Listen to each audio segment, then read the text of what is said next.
Hello programmers, welcome to the rising programmers. আমি শাহাদাত হোসেন আছি আপনাদের সাথে এবং সেই সাথে ওয়েলকাম করছি বাংলায় পাইথন টিউটোরিয়ালের 16 নম্বর পর্বে। গত পর্বে আমরা শিখেছিলাম অপারেটরস, প্রেসিডেন্স এবং অ্যাসোসিয়েটিভিটি কি এবং এগুলা কিভাবে কাজ করে। যারা আগের পর্বটি দেখেননি দয়া করে দেখে নেবেন। আমরা এখন পর্যন্ত যা যা শিখেছি এগুলোর উপর ভিত্তি করে আমরা কিছু প্রবলেম সলভ করার চেষ্টা করব। ভিডিওটা যাতে বেশি লম্বা না হয় সেই জন্য আমরা এই পর্বে দুইটা প্রবলেম সলভ করব এবং আগামী পর্বেও দুইটা প্রবলেম সলভ করার চেষ্টা করব। যাই হোক, বেশি কথা না বাড়িয়ে চলুন শুরু করে ফেলি আমাদের আজকের পর্বটি।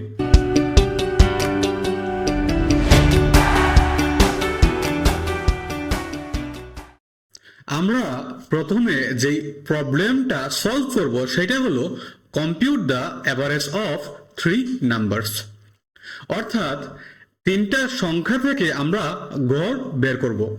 তো আমরা যদি একটু চিন্তা করি যে কিভাবে আমরা এটার সলিউশন বের করব, খুবই সিম্পল আসলে। যেহেতু তিনটা সংখ্যার গড় বের করব, তাহলে সবার আগে আমাদের তিনটা সংখ্যা নিতে হবে। মানে আমরা তিনটা ভেরিয়েবল ডিক্লেয়ার করব, তারপর তাদের মধ্যে তিনটা সংখ্যা স্টোর করব। তারপর আমরা গড় বের করার সূত্রের মাধ্যমে ফাইনাল সলিউশনটা বের করব। আমরা জানি যে গড় বের করতে হলে সবগুলোর সংখ্যার যোগফলের সাথে সংখ্যার পরিমাণকে ভাগ করতে হবে। অর্থাৎ যেই তিনটা ভেরিয়েবল আমরা নিব এই তিনটার যোগফল ভাগ সংখ্যার পরিমাণ। যেহেতু সংখ্যা তিনটা সেহেতু সংখ্যার পরিমাণও 3। আশা করি আমরা বুঝতে পেরেছি। চলুন আমরা এবার কোডের মাধ্যমে এটার সলিউশনটা লিখে ফেলি। চলুন ভিএস কোডে যাওয়া যাক। আমরা বরাবরের মতো একটা ফাইল ক্রিয়েট করব। এটার নাম দিলাম problem underscore solving dot py। আমরা ফার্স্টে তিনটা ভেরিয়েবল ডিক্লেয়ার করব। লেটস সে নাম 1 ইজ ইকুয়াল টু 10, তারপর নাম 2 ইজ ইকুয়াল টু 20, তারপর নাম 3 ইজ ইকুয়াল টু 30, তারপর আরেকটা ভেরিয়েবল ডিক্লেয়ার করে এর মধ্যে আমরা অপারেশনটা চালাবো। সো অ্যাভারেজ আন্ডারস্কোর নাম ইজ ইকুয়াল টু নাম 1 প্লাস নাম 2 প্লাস নাম 3 ডিভাইডেড বাই 3। আমরা এখানে ডিভিশন অপারেটর ইউজ করলাম। আমরা এখানে প্যারেনথেসিস দিয়ে দিলাম যাতে করে অপারেটর প্রেসিডেন্সের নিয়ম মেনটেন করে আউটপুটটি দেই। তা না হলে ভুল উত্তর আসতে পারে। আমরা যদি প্যারেনথেসিস ছাড়া লিখি তাহলে পাইথন ডিফল্ট প্রেসিডেন্স রুলস মেনে চলবে, যা অনেক সময় সঠিক ফলাফলটা দিবে না। আমরা জানি যে প্যারেনথেসিসের অগ্রাধিকার সবচেয়ে বেশি, সেই জন্য আমরা প্যারেনথেসিস দিয়ে পাইথনকে বলে দিলাম যে সবার আগে তিনটা নাম্বারকে যোগ করবা, তারপর বাকি প্রসেসটা করবা। যাই হোক, চলুন আমরা এবার এটাকে প্রিন্ট করে ফেলি। প্রিন্ট, তারপর আমরা লিটল স্ট্রিং ইউজ করব। তারপর এর মধ্যে অ্যাভারেজ অফ 3 নাম্বারস, তারপর কমা, তারপর আমরা এখানে ভেরিয়েবলটাকে বসিয়ে দিব। সো অ্যাভারেজ আন্ডারস্কোর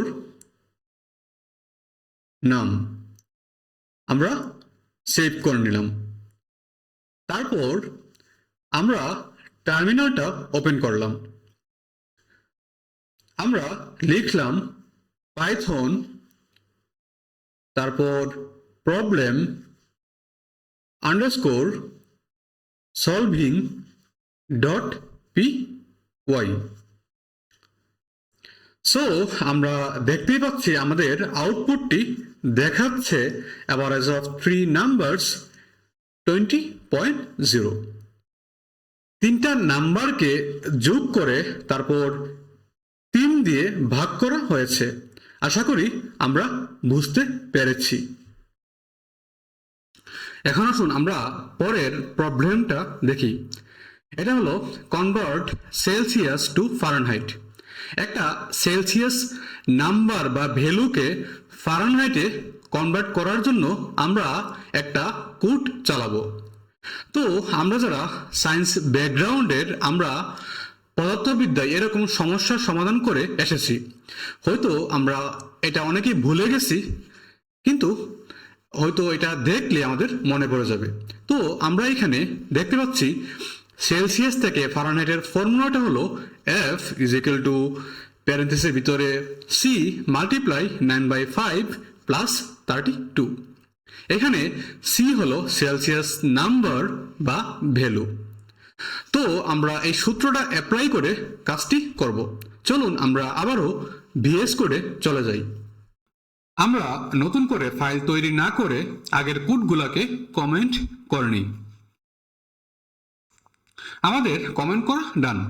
তো এখানে আমরা সেলসিয়াসের ভ্যালুকে দুইভাবে নিতে পারি। একটা হলো স্ট্যাটিক ওয়েতে, আরেকটা ডাইনামিক ওয়েতে। অর্থাৎ শুরুতে আমাদের সেলসিয়াসের ভ্যালু ডিফাইন করতে হবে, তাই না? তা না হলে ফারেনহাইটে তো কনভার্ট করতে পারবো না। তো আমরা যদি ভ্যালুটাকে নির্দিষ্ট করে দেই, অর্থাৎ আমরা লিখলাম সেলসিয়াস ইজ ইকুয়াল টু 20, এই ক্ষেত্রে এই ভ্যালুটা স্ট্যাটিক হয়ে যাবে। সেই জন্য আমরা টার্মিনাল থেকে ডাইনামিক ওয়েতে ইনপুটটা দিতে চাচ্ছি, যাতে করে আমরা টার্মিনালে সেলসিয়াসের যে কোনো ভ্যালু দেই না কেন সেটাকে ফারেনহাইটে কনভার্ট করা যাবে। তো টার্মিনাল থেকে ইনপুট দেওয়ার জন্য আমাদের পাইথনের ইনপুট নামক বিল্ট ইন ফাংশনটা ইউজ করতে হবে। সো আমরা লিখলাম ইনপুট, তারপর প্যারেন্থেসিসের ভিতরে আমরা লিটারাল স্ট্রিং ইউজ করব। সো গিভ সেলসিয়াস, তারপর টেম্পারেচার। আমরা ফ্লোট ফাংশন দিয়ে এটাকে র্যাপ করে নিব। কারণ হলো যখন আমরা ইনপুট ফাংশনের মাধ্যমে টার্মিনাল থেকে কোনো ভ্যালু নেই, সেই ক্ষেত্রে পাইথন সেটাকে স্ট্রিং হিসেবে গণনা করে। সেই জন্য আমরা ফ্লোট দিয়ে কনভার্ট করে নিলাম।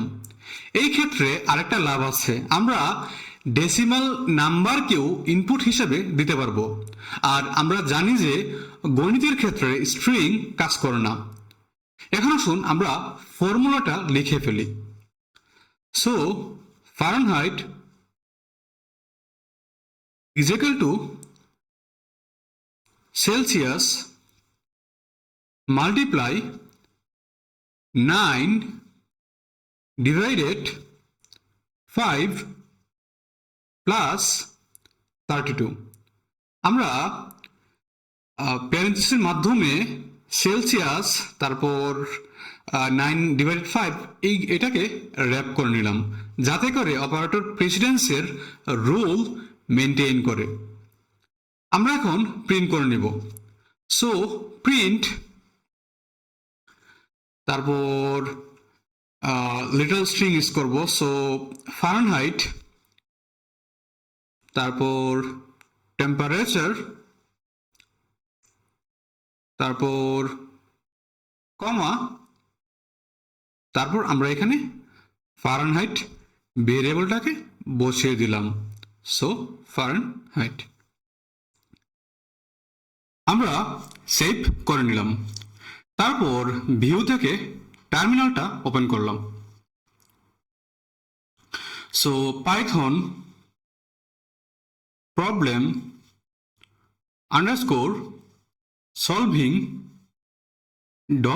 .py